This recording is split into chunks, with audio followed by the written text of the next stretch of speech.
명절 잘 보내셨어요? 월요일 아침부터 하늘이 좀 이상하죠?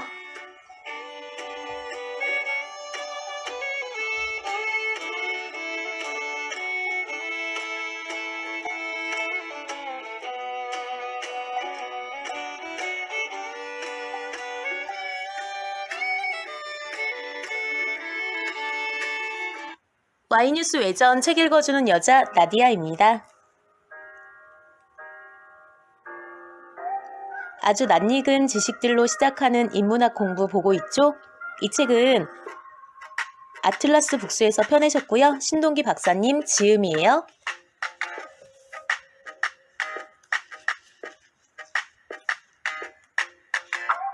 오늘은 2부 신화와 종교에서 7장 그리스 로마 신화는 인간을 꿈꾸게 만든다를 보도록 할게요.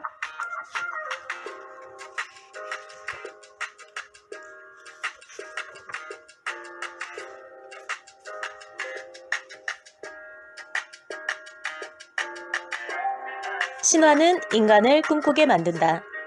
프로메테우스의 불. 인간의 문명은 프로메테우스의 불에서 시작되었다고 한다. 프로메테우스는 거인 티탄족의 일원으로 동생인 에피메테우스와 함께 쌍둥이로 태어났다. 같은 티탄족으로 아버지인 우라노스에게서 권력을 빼앗은 크로노스가 이번에는 올림포스 세계의 패권을 놓고 아들 제우스와 다툴 때 프로메테우스는 동생 에피메테우스와 함께 제우스 편을 들었다.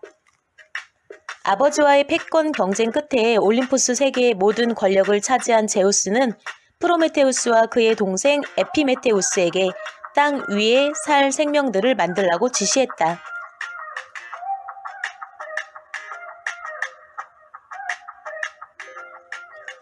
그런데 프로메테우스는 정성 들여 진흙으로 신의 모습을 본떠 인간 남자를 완성한 뒤 인간에게 줄 선물이 아무것도 남아있지 않다는 사실을 발견했다. 제우스에게서 받아온 선물을 동생 에피메테우스가 자신이 만든 동물들에게 하나씩 모두 주어버렸기 때문이다. 프로메테우스는 제우스를 찾아가 인간 남자에게 불을 선물로 줄 것을 요구했지만 제우스는 허락하지 않았다. 인간이 불을 갖게 되면 신에게 도전할 위험이 있었기 때문이다. 그러나 프로메테우스는 제우스의 뜻을 어기고 몰래 불을 훔쳐 인간에게 선물로 갖다 주었다. 인간이 선악과를 먹는 순간이었다. 불이 있으므로 인간은 음식을 익혀먹고 몸을 따뜻하게 할 수 있어 더 오래 살게 되었다. 또한 무엇이든지 녹일 수 있어 쇠로 도구를 만들어 문명을 만들 수 있게 되었다. 프로메테우스는 인간에게 불을 훔쳐다 준 일 외에도 신을 속여 좋지 않은 고기는 제물로 바치고 좋은 고기는 인간이 먹도록 했다. 결국 프로메테우스는 신을 속인 죄 등으로 제우스에게서 형벌을 받게 되었다.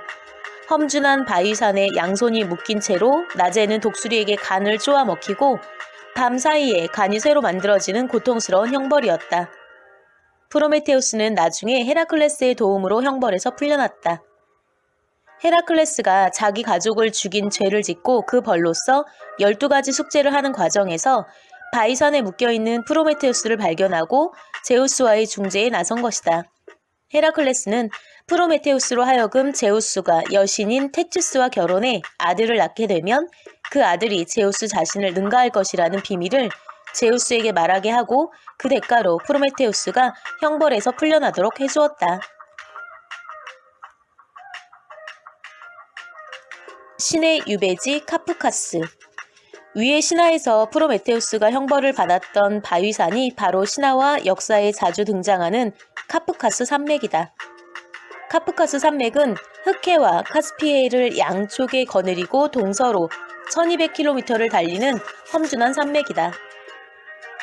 이 산맥은 유럽 최고봉인 엘브루즈를 비롯해 5000m가 넘는 고봉이 3개나 있는 장엄하고도 거친 산맥으로 유럽과 아시아를 나누고 있다. 그리스 로마 신화에서 인식하는 세계 전체는 유럽 남부, 소아시아, 아프리카 북부 지역으로 한정되어 있다. 서쪽으로는 지브롤터 해협, 동쪽으로는 이 카프카스 지역을 경계로 하고 있다. 이 중에서 서쪽 경계가 되는 지브롤터 해협 너머를 그리스 로마 신화에서는 온갖 추악한 괴물과 거인들이 득식을 거리는 세계로 그리고 있다. 그곳은 그야말로 저주받은 땅이고 사람이 살 곳이 못 되는 그런 땅이었다. 반면에 동쪽 경계인 카프카스 지역은 도전과 모험, 심지어 외경함까지 느껴지는 곳으로 묘사하고 있다.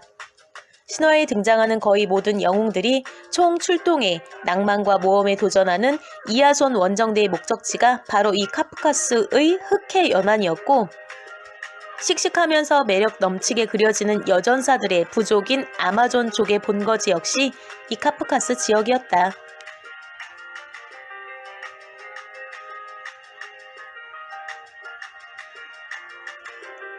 동서양 경계 지역을 유배지로 사용하더라도 그 유배 대상에 차이가 있었다. 크로노스와 제우스 간의 권력 투쟁 때 크로노스 편에서 가장 힘이 셌던 아틀라스가 유배된 지역은 서쪽 지브롤터 해협 부근의 대서양이었다. 제우스 쪽과의 힘자랑에서 진 티탄들 중에서 가장 힘이 센 아틀라스에게 계속 힘자랑 좀 해보라고 하늘을 어깨에 떠받치는 형벌이 주어졌다. 아틀라스는 오늘날 조각상과 산맥의 이름으로 남아있다. 지브롤터 해협 인근 아프리카 북서부에 있는 아틀라스 산맥이 바로 그것이다. 반면에 프로메테우스가 유배된 지역은 서쪽이 아닌 동쪽 끝에 있는 험준하고도 장엄한 카프카스 산맥이었다. 감히 최고의 신인 제우스를 속이기는 했지만 그 기계와 독립정신 그리고 인간을 사랑하는 마음을 높이 평가한 결과가 아니었나 싶다.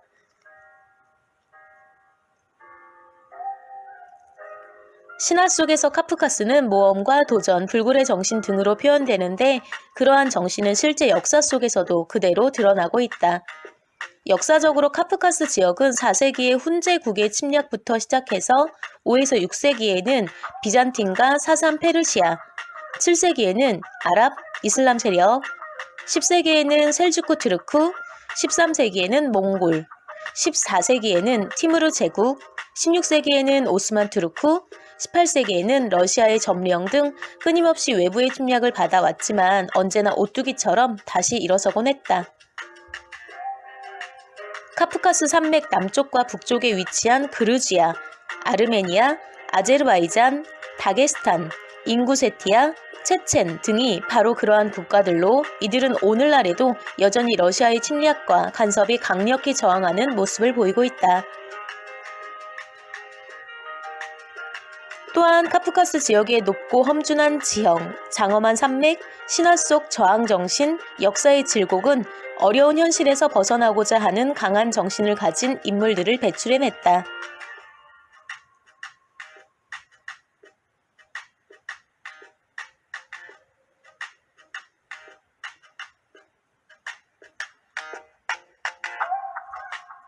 레닌에 이어 공산국가 소련을 직접 건설한 강철의 사나이, 스탈린이 바로 이곳 카프카스 출신이고 페르스트로이카를 선언함으로써 스탈린의 세계적 실험의 종말을 가져온 두 주인공 고르바초프와 그의 도우미인 외무장관 세바르드나제 또한 카프카스 출신이었다.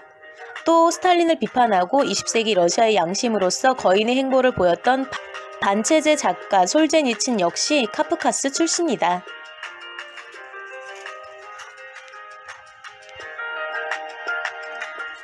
카프카스는 아리안족 문화의 탯줄. 프로메테우스가 인간에게 끼친 중요한 가치는 저항과 도전 정신 이상이었다. 카프카스에서 유형 생활을 한 프로메테우스의 불로부터 시작된 인류 문명은 신화에서뿐만 아니라 현실에서도 존재했다. 인도 유럽 어족을 형성한 아리안족의 문명 창달이 바로 그것이었다. 인류 고대 문명을 일으킨 대표적인 종족으로는 아리안족, 셈족, 한족, 셋을 둘 수 있다. 이 세 종족 중에서 오늘날 가장 넓은 지역에 영향을 미친 민족이 아리안족이었고, 아리안족이 일어난 곳이 바로 이 프로메테우스의 영혼이 숨쉬고 있는 카프카스 지역이었다. 일찍이 카프카스 산맥 북쪽 평원지대에 터전을 잡고 있던 아리안족은 BC 2000에서 1500년 경에 이동하기 시작해 서쪽으로는 그리스 문명을 세우고 남쪽으로는 페르시아 제국을 건설했다. 그 후 남동쪽으로 전진한 이들은 드라비다족의 인더스 문명을 정복해 새로운 브라만 문명을 만들었다. 그 결과 서양의 현대어 대부분과 라틴어, 히라버, 이란어, 인도의 고전어인 산스크리트어가 모두 이 인도 유럽 어족에 속하게 되었다. 신화는 인간에게 꿈을 꾸게 만든다. 그 꿈은 한 인간의 신화를 만들고 나아가 한 국가, 한 민족의 신화를 만든다.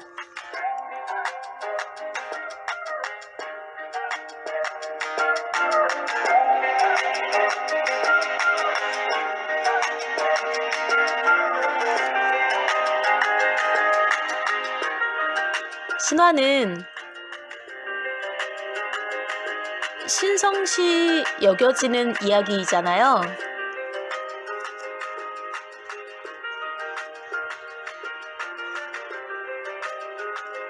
흥미롭네요.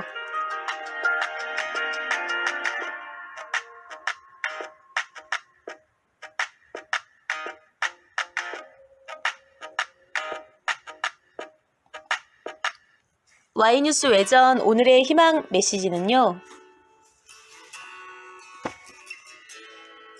조급한 마음은 불확실한 것도 믿게 한다입니다. 되게 급하고 불안하고 뭔가에 쫓기면 뭐가 잘 안 보이잖아요.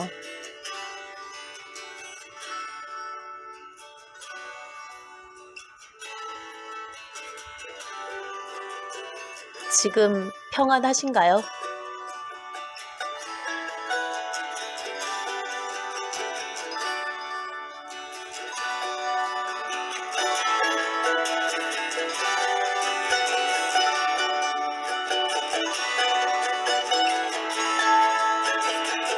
Y뉴스 외전 책 읽어주는 여자 126번째 시간은 여기까지예요.